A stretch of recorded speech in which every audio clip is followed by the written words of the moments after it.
That's pretty much it as far as the three shapes that get you moving up the neck. And the guitar, here's the nut and the 12th fret. So everything past the 12th fret repeats. So you only really have to learn the guitar from 0 to 12, and then everything repeats. And I can confidently say I'm still learning this many years later from 0 to 12. But at least it will help you. So once you get this pattern, then the root changes. So then, if you want to learn everything in B, as far as these are major patterns, right? That's all you got to do.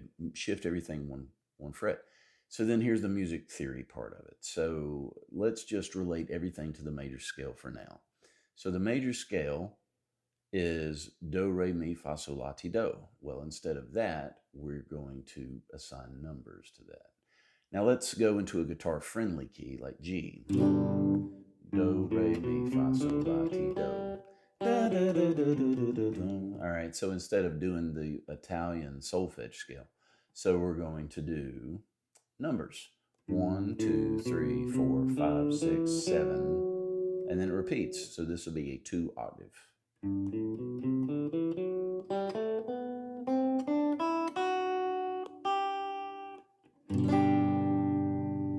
Okay, now, what do I want to know a scale? Well, scales are what chords come out of. So in the major scale, everything is built on stacking thirds. So 3 steps away from the next one, right? So G to B, that's a third step away. And then 3 steps from that B is the D. So GBD is the major triad. So the G chord has GBD.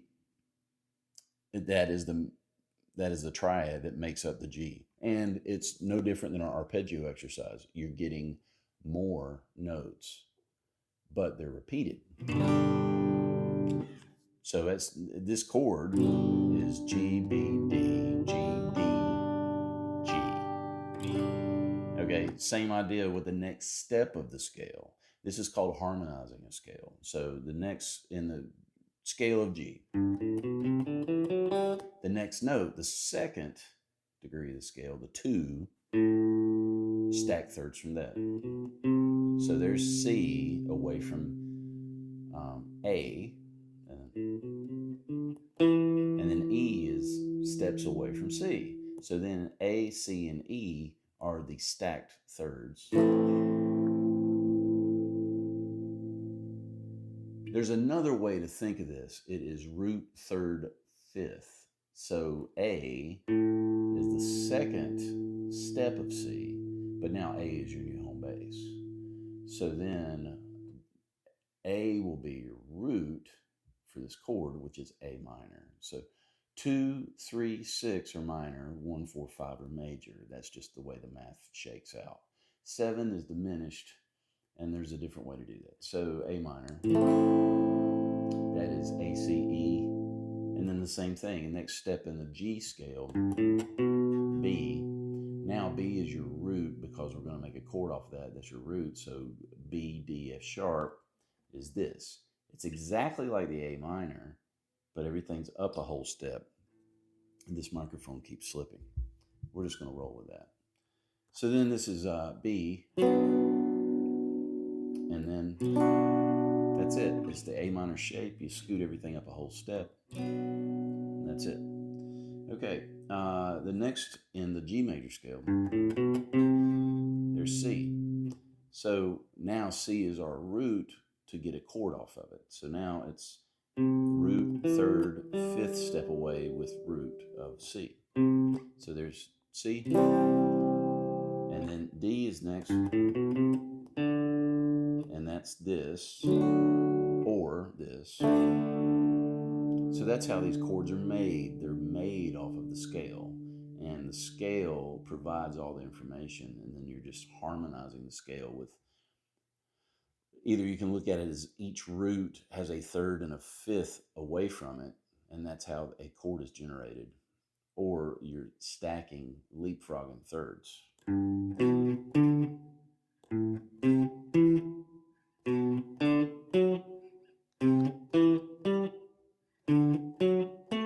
then E minor.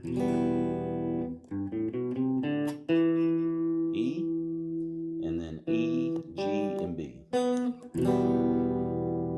And then F.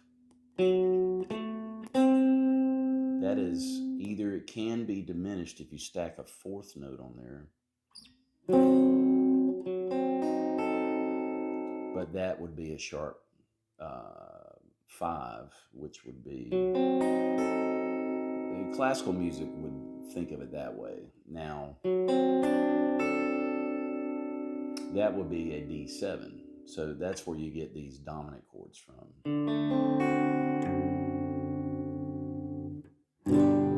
So 1, 4, 5 major, 2, 3, 6 minor.